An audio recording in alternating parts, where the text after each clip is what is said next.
내년 이 동계올림픽을 앞두고 그 쇼트트랙 국가대표 선수 중에 한 사람이 중국으로 귀화하기로 결정을 해서 큰 충격을 주고 있습니다. 10년 전에도 한 쇼트트랙 대표 선수가 러시아로 귀화한 일이 있었습니다. 이런 결정을 하게 된 원인이 그 선수 개인의 사정이 아니라 빙상계 파벌 싸움 등의 원인이라면 빨리 바꿔야 합니다. 한국 사람이었는데 외국 국기를 가슴에 달고 올림픽에서 금메달을 따는 것을 보는 것만큼 안타까운 일은 없을 겁니다. 그래서 이제 있을 때 잘해 하는 말을 하는데 기회가 있을 때 잘해야 하는 겁니다. 하나님의 은혜도 이와 비슷합니다. 사람들이 하나님의 은혜를 귀하게 여기지 않으면 다른 곳으로 떠나버립니다. 엘리사 당시에 이스라엘 백성들은 하나님의 은혜를 귀하게 여기지 않았습니다. 그러자 하나님의 은혜가 이스라엘 백성들이 가장 싫어하는 아람으로 건너가서 나병에 걸린 나아만을 치료하는 겁니다. 그 당시에 이스라엘 안에도 많은 나병 환자들이 있었지만 그들은 치료받지 못하고 이방인이 치료를 받는 겁니다. 그래서 우리에게 아직 하나님의 은혜와 말씀이 있을 때 그것을 소중히 여기고 잘 붙들어야 합니다. 엘리야 때도 이스라엘 안에 과부들이 많이 있었지만 엘리야가 그들 가운데 보냄을 받지 않고 이방인 사르밧 과부에게 보내어져서 그 가정에 하나님의 은혜와 영광이 나타나기도 했습니다. 나아만은 이방인이었지만 하나님의 은혜를 소중히 여겼고 하나님을 믿게 됩니다. 1절을 보면 아람 왕의 군대 장관 나아만은 그의 주인 앞에서 크고 존귀한 자니 이는 여호와께서 전에 그에게 아람을 구원하게 하셨음이라. 그는 큰 용사이나 나병 환자더라. 나아만은 아람의 군대 장관으로 아합 왕에게 크게 신뢰를 받는 그런 용사였습니다. 전에 아람이 큰 위기에 빠졌을 때 나라를 구하는 영웅이었습니다. 그는 권력과 부와 명예를 가진 자였습니다. 그런데 그에게 치명적인 약점이 있었는데 나병 환자였습니다. 나병은 문눈병이라고 하고 한센병이라고 하는데 신체 말단 부분이 썩어 떨어져 나가는 아주 무서운 질병입니다. 한번 걸리면 완치가 안 됩니다. 1절을 다시 보면 나아만의 이런 명성이 여호와께서 주신 것으로 말하고 있습니다. 그렇다면 그에게 있는 나병도 하나님께서 허락하신 것으로 봐야 합니다. 그러면 그에게 나병은 불행일까요? 은혜일까요? 당연히 이제 불행이죠. 근데 나중에 보면 이게 은혜라는 것이 이제 은혜라는 것으로 은혜라는 것을 이제 알 수 있게 됩니다. 잠시 후에 나오지만 나아만은 이 병 때문에 이스라엘로 오고 또 엘리사를 만나게 됩니다. 그가 이제 하나님의 말씀에 순종함으로 나병이 치료되는데 하나님의 영광과 능력을 보고 하나님을 믿게 됩니다. 어떤 사람이 모든 것을 다 이제 갖추었는데 한두 가지 약점이 있다면 그것은 불행이 아니라 은혜입니다. 우리에게 있는 약점들이 하나님을 의지하는 이제 기회가 될 수 있기 때문이죠. 나아만은 이제 자기 집에 잡혀온 여자의 말을 듣고 이스라엘에 있는 엘리사를 찾아가게 됩니다. 2절에서 그 3절 한 절씩 교대 읽겠습니다. 전에 아람 사람이 떼를 지어 나가서 이스라엘 땅에 어린 소녀 하나를 사로잡음에 그가 나아만의 아내에게 수정 들더니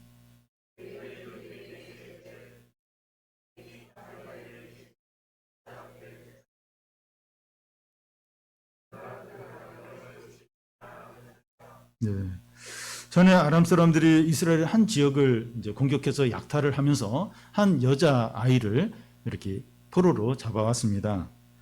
이 여자 아이는 나아만의 아내를 섬기는 종이 됩니다. 그에게는 불행이고 비참한 일입니다. 다른 나라에 포로로 끌려와서 노예 생활하는 불행한 일이죠. 그런데 어느 날 이 여자아이가 여주인에게 말하기를 우리 주인님이 이스라엘에 있는 선지자 앞에 있었다면 나병이 치료되었을 것이라고 하는 겁니다. 이 여자아이가 이런 말을 한 것은 그가 이제 이스라엘에 있을 때 엘리야는 하나님의 선지자로 하나님의 능력이 그와 함께 한다는 소문을 들었고 그것을 이제 믿었던 겁니다.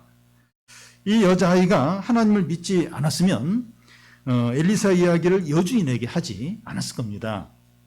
만약에 나아만이 이 여자의 말을 듣고 엘리사를 찾아갔다가 병이 낫지 못하고 돌아오게 되면 이 여자아이는 목숨을 잃을 수도 있습니다. 그래서 이 여자아이는 자기의 모든 것을 다 걸고 하나님 말씀을 이제 전한 겁니다. 그냥 이렇게 그 얘기를 하면 안 되고 굉장히 모든 걸 목숨을 걸고서 이제 이런 얘기를 이제 하는 거죠. 그리고 이 여자아이는 이곳에 붙잡혀 왔으면서도 하나님을 여전히 잘 이제 믿었습니다. 그는 하나님이 자기를 포로로 잡혀오게 했기 때문에 하나님을 이제 믿지 않겠다 이렇게 그렇게 하지 않았습니다.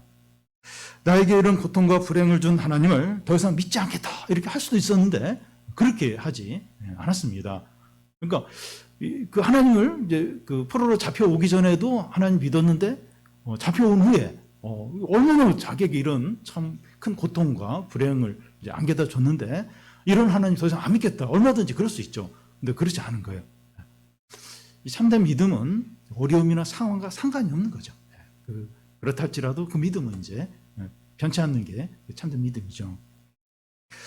이런 여자아이의 믿음이 얼마나 귀한지 모릅니다. 그의 믿음을 통해서 나아만의 문둥병이 치료되는 길이 열리고 그의 불행을 통해서 아람 사람들에게 하나님의 영광과 능력이 나타나게 됩니다. 하나님은 이런 식으로 복음을 전하고 영혼을 구할 때가 많습니다. 한 여자아이가 이렇게 포로로 잡혀왔어요. 근데 그 여자아이가 하나님 이야기를 하는 거예요. 그래서 나만이 그 장군이 와서 치료를 받고 그러면서 그 하나님을 모르는 나라에 하나님의 영광과 능력이 이제 나타나는 겁니다. 하나님 이런 식으로 일을 많이 하십니다. 이것을 통해서 볼 때 우리가 어떤 형편에 있더라도 이 다른 사람을 도울 수 있고 하나님을 나타낼 수 있다는 겁니다. 우리에게 불행으로 여겨질 수 있는 일들, 예를 들어서 병원에 입원을 했거나 또 취업이 안 되거나 또 재수를 할 때나 또 성적이 잘 오르지 않을 때나 자녀 문제로 힘들어할 때 이 다른 사람을 돕고 복음을 전하는 기회가 됩니다. 그런 고통과 불행이 없으면 만날 일이 없는 사람들을 만나게 돼요. 그런 사람들과 이게 접촉점이 이제 생기는 겁니다. 그러면서 그들에게 이제 하나님을 나타내는 기회가 이제 되는 겁니다. 그래서 우리는 어떤 상황과 처지에 있든지 신세 한탄하고 원망하고 불평하고 빨리 거기서 탈출하려고 그러기보다도 하나님의 주권을 인정하는 하나님의 주권을 인정하고 내가 이런 상황 내가 싫지만 지금 너무 고통스럽지만 또 힘들지만 이 가운데서 하나님의 뜻이 뭘까? 하나님의 뜻이 뭘까? 그걸 생각하고 그걸 이제 이루어 드리려고 이제 해야 됩니다. 그러면 이제 거기서 또 이제 어떤 은혜가 임하고 구원을 받게 되는 거죠. 그러니까 이 여자아이도 이렇게 이 믿음이 있었더라도 이제 포로로 잡혀오고 나서 확 신앙을 버리는 거예요. 그래서 막 분노하고 어떤 극단적인 생각을 하고 막 복수할 생각을 하고 이랬으면 굉장히 비참했을 거예요. 근데 믿음을 끝까지 지킨 거예요. 지키고 또 그 하나님 이야기를 하고 그래서 그 자기 주인이 가서 이제 병을 치료받고 이제 돌아오게 되고 그런 후에 이 여자아이를 어떻게 대하겠습니까? 뭐 성경에 나와 있진 않지만 굉장히 사랑을 하죠. 사랑을 받게 되죠. 그래서 우리에 있는 상황들 사실 원치 않고 너무 힘들고 빨리 탈출하고 싶고 물론 어려운 상황이 좀 변할 필요가 있죠. 근데 좀 하나님 때가 되면 그렇게 되더라도 일단은 하나님의 주권을 인정하는 거예요. 모르겠어요. 하나님 모르겠는데 하나님 주권 인정하고 이 가운데서 하나님의 뜻이 뭘까? 하나님의 뜻이 뭘까? 그걸 좀 생각하고 그게 이루어지도록. 그러면 하나님의 뜻도 이루어지면서 우리 자신도 살게 돼요. 복을 받게 됩니다. 거기서 진정으로 이제 나올 수 있게 되죠. 여자의 말을 들은 여주인은 너무 놀라면서 기뻐합니다. 여주인은 아직까지 나병이 치료될 수 있다 이런 말을 듣지 못했는데 여자아이를 통해서 처음으로 듣게 된 겁니다. 여주인은 남편 나아만에게 여자아이의 말을 이제 이렇게 알려주고 나아만은 왕에게 또 이 사실을 말하므로 나아만은 이제 선지자를 찾아가게 됩니다. 그러니까 여자아이가 한 얘기인데 그 장군이 그걸 듣고 왕에게 이야기해요. 그리고 왕이 또 그걸 허락을 해주면서 이렇게 엘리사를 찾아가게 됩니다. 여주인이나 나만이나 아람 왕은 이 소식을 처음 듣고 너무나 놀라고 기대를 하고 기뻐했습니다. 이 소식이 복음이죠. 복음입니다. 복음은 세상이 줄 수 있는 것이 아니고 또 세상에서 경험할 수 있는 것도 아닙니다. 그러니까 세상이 줄 수 있고 세상에서 경험할 수 있는 거면 이런 거 얼마든지 이제 들었을 거예요. 근데 처음 듣는 거, 처음 아람 왕이나 나아만이나 여주인이나 처음 듣는 겁니다. 복음은 사람이 한 일을 말하는 것이 아니라 하나님이 하신 일을 이제 말하죠. 이 복음이 불치병이 나병을 치료하는 것처럼 사람을 완전히 살리고 새롭게 하고 변화시킵니다. 이 복음은 우리의 모든 상처와 아픔을 치료하고 죄를 이기게 하고 구원합니다. 여러분, 우리가 지금 듣는 하나님의 말씀이 이 복음이죠. 우리가 이렇게 듣고 또 읽고 성경을 읽고 이게 다 하나님 말씀, 이게 복음. 우리가 이게 오전에도 듣고 주중에도 듣고 이 말씀이 하나님 말씀 곧 복음이죠. 그런데 이 불치병에 걸렸거나 포로로 잡혀온 여자아이나 이 고난 가운데 있는 사람은 복음을 소중히 여기고 기뻐하는데 그렇지 않은 사람들은 아무런 기대도 하지 않고 소중히 여기지 않습니다. 그러니까 그 당시 이스라엘 백성들이 그러했어요. 이 복음, 하나님 말씀 소중히 안 여겨요. 소중히 안 여겨요. 근데 이 이방 나라 왕, 아람 왕이나 또 나병 환자, 나아만이나 또 그 부인이나 또 포로로 잡혀온 여자아이는 이 복음, 하나님 아주 소중히 여기는 거예요. 근데 정작 그 이스라엘 백성들은 소중히 안 여겨요. 우리에게 이 복음이 너무 익숙해서 아무런 기대가 없는지도 모릅니다. 얼마든지 들을 수 있고 얼마든지 읽을 수 있고 그래서 이렇게 별로 기대가 없을지도 모릅니다.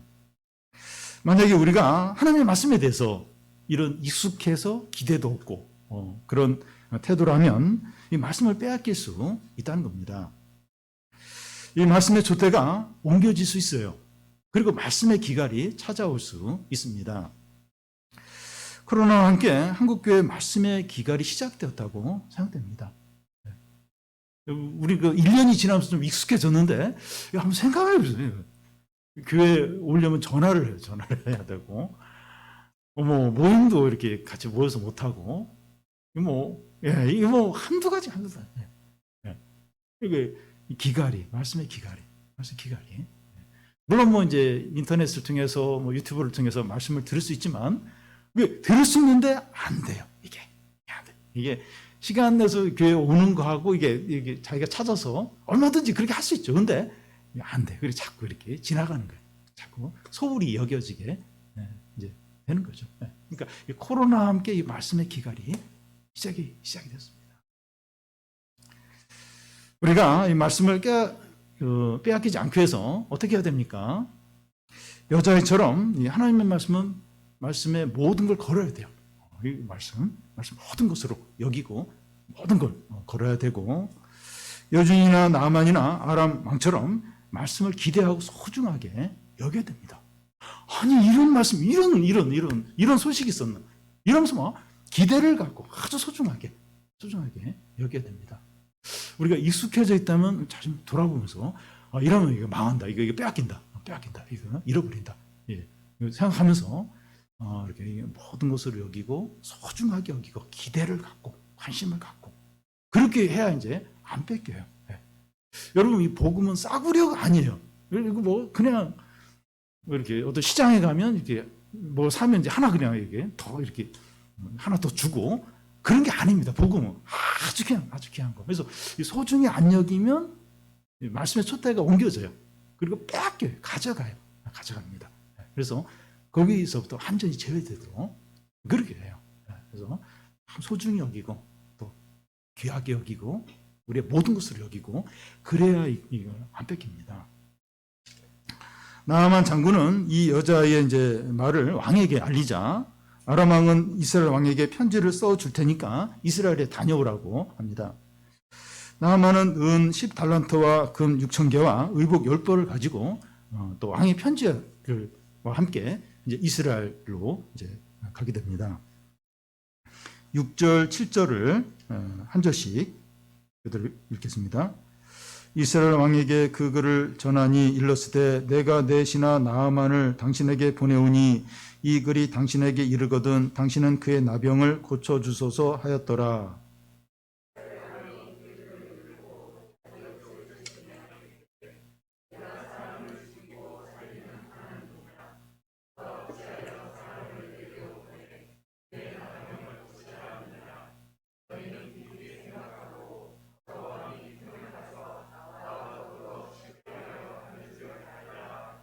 예. 이 아람 왕의 편지의 내용은 내 신하 나아망을 왕에게 보내니 그의 병을 고쳐 달라는 겁니다. 그런데 이스라엘 왕은 그의 편지를 받고 자기 옷을 찢어요.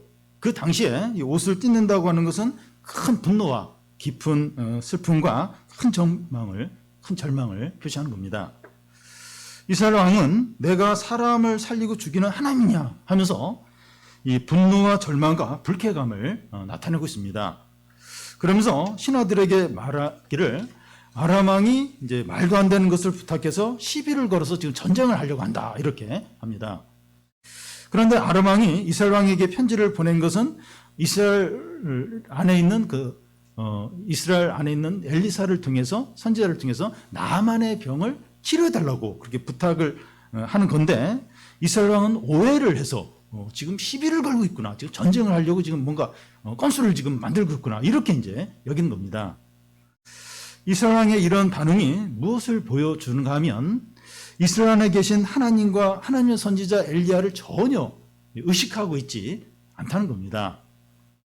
그는 하나님을 믿지 않고 엘리사도 귀하게 여기지 않는 겁니다.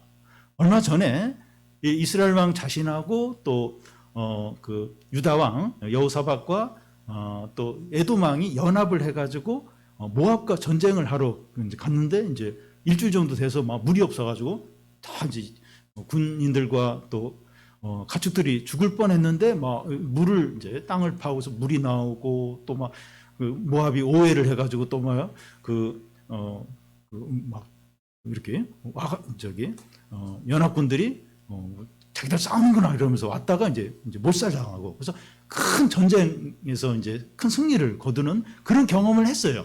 이스라엘 왕이 하나님의 큰 번을 얼마 전에 경험을 했는데 다 잊어버린 거예요. 다 잊어버린 겁니다. 이방인인 나아만은 이제 하나님을 기대하며 이곳까지 왔는데 정작 이스라엘 왕은 하나님을 믿지 않고 기대도 하지 않는 겁니다. 내가 사람을 살리고 죽이는 하나님이냐 이런 말을 하면서까지 하나님 의식을 안 해요. 하나님은 사람을 죽이고 살릴 수 있죠. 근데 그 하나님을 전혀 믿지도 않고 또 이렇게 기대하지도 않는 겁니다. 이스라엘 왕에게 믿음이 있었다면 나아만을 바로 엘리사에게 보냈을 겁니다. 근데 믿음이 없으니까 오해하고 절망하고 분노하고 전쟁할 생각을 하는 겁니다. 그러니까 참 이게 믿음 여부가 이렇게 다른 거예요. 그러니까 믿음만 있으면 바로 뭐 문제가 될 게 없어요. 그 하나님의 사람, 우리가 이 나라가 하나님 나라지. 그리고 또 하나님의 사람 엘리사가 있지. 그 엘리사를 찾아온 거구나. 그래서 바로 보냈어요. 이게 문제가 될 게 없어요. 근데 믿음이 없으니까 오해를 하는 거예요. 그리고 분노를 하는 겁니다. 그리고 전쟁할 의도가 없는데 지금 전쟁을 하려고 하는 거예요. 그러면서 막 어떤 전쟁 준비를 하려고 이런 상황까지 이제 빠지고 있습니다. 이 등잔 밑이 어둡다는 말이 있는데 이스라엘 왕은 이방인인 아람 왕이나 나아만보다도 하나님의 능력에 대한 기대와 믿음이 없습니다. 우리가 믿음이 없이 생활할 때 이제 가족 중에 믿지 않는 가족이 또 직장에서 불신자인 사장님이 친구 중에 믿지 않는 친구가 우리가 어떤 일로 이제 낙심하는 걸 보면서 기도하면 되잖아 이런 말 할 때가 있어요. 또 하고 싶은 일을 다 하면서 왜 교회는 안 가? 그러기도 하고 또 이웃을 사랑하라고 하는데 왜 이렇게 이기적이야? 하는 말을 이제 들을 때가 있어요. 믿은 지 얼마 안 되는 초신자가 성경을 열심히 읽고 예배에도 빠지지 않고 가정 예배를 열심히 드리는데 오래 믿은 신자는 그러지 못할 때 부끄러움을 이제 당하게 되죠. 먼저 된 자가 나중되고 나중된 자가 먼저 됩니다. 천국은 침노하는 자들의 것이라고 했는데 믿음이 없으면 계속 밀려요. 결국 이제 하나님 나라에서 제외가 됩니다. 이런 일은 계속해서 일어나요. 그래서 이제 이스라엘 백성들이 밀려나죠. 이스라엘 왕도 이제 밀려나요. 나아만이나 아람 왕이나 이방인들이 이제 오히려 이제 복음의 축복을 받게 되고 이스라엘 백성들은 이제 다 밀려나죠. 뭐 믿음이 없으니까 믿음이 없으면 어쩔 수 이제 없는 겁니다. 엘리사는 그 이스라엘 왕이 옷을 찢었다는 말을 듣고 사람을 보내서 나아만을 자기에게 이제 보내려고 합니다. 8절에 나오는 말씀인데 그러면서 그 8절 끝에 보면 이스라엘 안에 하나님이 계신 줄 알게 하겠다고 이렇게 합니다. 오늘 이제 말씀의 등장인물 중에서 기존 신자, 그래도 믿음이 있는 편에 속한 사람은 이스라엘 왕하고 엘리사입니다. 기존 신자라면 초신자나 이제 복음에 관심을 갖는 자들에게 하나님을 알게 해줘야 되죠. 그런 책임이 있는 거죠. 이스라엘 왕은 그런 책임이 있죠. 지금 이렇게 이웃 나라 그 장관이 이제 찾아왔을 때 그때 이제 당연히 이제 하나님에 대해서 이렇게 소개하고 하나님을 알려줄 책임이 이제 있는 거죠. 다른 사람에게 하나님을 알게 해주려면 본인이 하나님을 믿어야 됩니다. 근데 이스라엘은 하나님을 안 믿어요. 그러니까 내가 그 사람을 살리고 죽이는 하나님이냐 이러면서 하나님 안 믿어요. 하나님 안 믿으니까 이제 이런 말 하고 이제 끝나는데 그러니까 하나님을 소개를 못 해주는 거예요. 근데 한국 교회 교인들의 문제가 그 이스라엘 왕처럼 하나님을 믿지 않으니까 다른 사람에게 하나님을 믿게 해줄 수 없는 겁니다. 참 이 코로나 상황이 참 위기니까 이렇게 하나님을 소개해 주셔서 좋은 기회인데 그걸 전혀 못해요. 하나님 믿지 않으니까 하나님을 알게 해줄 수가 없는 거예요. 네. 혹시 우리도 좀 그렇지 않은가? 우리 이스라엘 왕처럼 교회는 다니고 이렇게 성경 말씀 아는데 진짜 하나님을 믿는가? 내가 하나님을 다른 사람에게 소개해 줄 수 있는가? 한번 돌아봐야 합니다. 여러분, 우리에게 믿음이 있으면 많은 문제들의 원인이 파악이 되고 정리될 수 있습니다. 문제들이 막 생길 때 파악이 돼, 문제의 원인 파악이 되고 정리가 이제 됩니다. 우리가 힘들어하는 이유는 일이 많고 어려워서라기보다는 뭔지 모르겠고 염려가 되고 감정이 상하기 때문입니다. 우리가 너무 화가 나요. 너무 화가 나고 너무 이제 누가 밉고 또 너무 이제 낙심이 되고 너무 부정적이 되고 너무나 복잡하고 혼란스러워서 무엇을 어떻게 해야 될지 모를 때가 있습니다. 그럴 때 다른 것에서 문제 해결을 이제 찾으려고 할 것이 아니라 자신의 신앙을 돌아봐야 돼요. 내 영적인 상태를 돌아봐야 됩니다. 그럴 때 너무 화가 나고 너무 누가 밉고 그러면 너무 부정적인 생각이 막 그렇게 되고 막 혼란스러워 복잡하고 그래서 뭘 어떻게 해야 될지 모를 때가 있어요. 그때 다른 게 문제가 아니고 내 영혼이 어떤가, 내 신앙이 어떤가, 내 영적인 상태가 어떤가 그걸 제일 먼저 체크를 해봐야 됩니다. 우리의 모든 일들은 신앙과 관련이 되어 있습니다. 그래서 우리에게 믿음이 있으면 모든 어려움과 문제들이 다 해결된다는 것이 아니라 문제의 본질들이 보여요. 그걸 볼 수 있고 또 지혜가 생깁니다. 근데 우리에게 믿음이 없으면 지나치게 염려하고 분노하고 부정적으로만 생각을 이제 하게 됩니다. 사소한 일에 다툼이 생겨요. 다툼이 생기면서 문제가 커지고 심각하게 될 수 있습니다. 여러분, 국가 간에 어떤 분쟁이 일어나고 전쟁을 이제 할 때 보면 꼭 뭐가 진짜 중대한 문제가 있어서라기보다도 어떤 사소한 건데, 작은 건데, 그걸 이게 뚝뚝뚝 하다가 이제 전면전으로 하면서 엄청난 그런 비극으로 이제 나아갈 때가 있는데, 그러니까 우리에게 이제 믿음이 없으면 이게 사소한 건데 자꾸 다툼이래요, 다툼. 그리고 문제가 너무 커지는 거예요. 그리고 심각한 그런 대로 걷잡없이 이제 갈 때가 있어요. 그러니까 믿음이 없으면 그런 거예요. 믿음이 없으면 얼마든지 그럴 조짐이 있는 겁니다. 그리고 우리가 믿음이 있을 때 우리가 이제 하는 일들이 그 다른 사람을 회복시키고 살리고 평화를 가져오게 됩니다. 이 여자아이가 그랬죠. 여자아이가 믿음이 있으니까 참 그런 어떤 포로로 잡혀온 여종인데 그 이야기를 하고 또 그 주인이 이제 치료를 받게 되고 또 그러면서 이제 이렇게 그 아람에 이제 하나님이 나타날 수 있는, 하나님을 이렇게 깨달을 수 있는 그런 기회, 그 작은 여자아이의 어떤 믿음에서 이제 시작이 된 겁니다. 이스라엘 왕은 믿음이 없으니까 아람 왕과 이제 전쟁을 하려고 했는데 엘리사는 믿음이 있으니까 이스라엘에 하나님이 계신 걸 알게 하겠다 이러면서 이제 나아만을 이제 불러서 치료하게 되고 또 그런 놀라운 어떤 구원과 선한 일을 이제 하게 되죠. 그래서 우리에게 참 이렇게 믿음이 회복이 되는 게 굉장히 필요합니다. 내가 혹시 이스라엘 왕 같진 않은가? 분명히 이렇게 교회도 다니고 말씀도 하는데 내가 진짜 하나님 믿는가? 내가 하나님 진짜 사랑하고 내가 하나님을 인격적으로 알고 하나님 신뢰하고 의지하고 내가 그렇게 진짜 믿음 있는가? 이 여자아이처럼 엘리사처럼 내가 다른 사람에게 하나님을 이렇게 알게 해줄 수 있는, 내가 하나님을 알기 때문에 그럴 수 있는가? 이걸 돌아보고 우리 안에 진짜 믿음이 회복이 되고 이제 살아있는 신앙을 가져야 됩니다. 여러분, 복음은 생명이고 능력이고 기쁨이고 소망이고 구원입니다. 이 복음 곧 하나님의 말씀을 믿고 사랑하고 의지하시기를 바랍니다. 코로나 상황 가운데서 한국교회 이 말씀의 촛대가 옮겨가려고 하고 말씀의 기갈이 시작되었다고 생각됩니다. 아직 기회가 있을 때 우리가 더 겸손하고 간절하게 말씀을 사모해서 다시 성령 충만하고 교회의 영적인 부흥이 임하기를 바랍니다.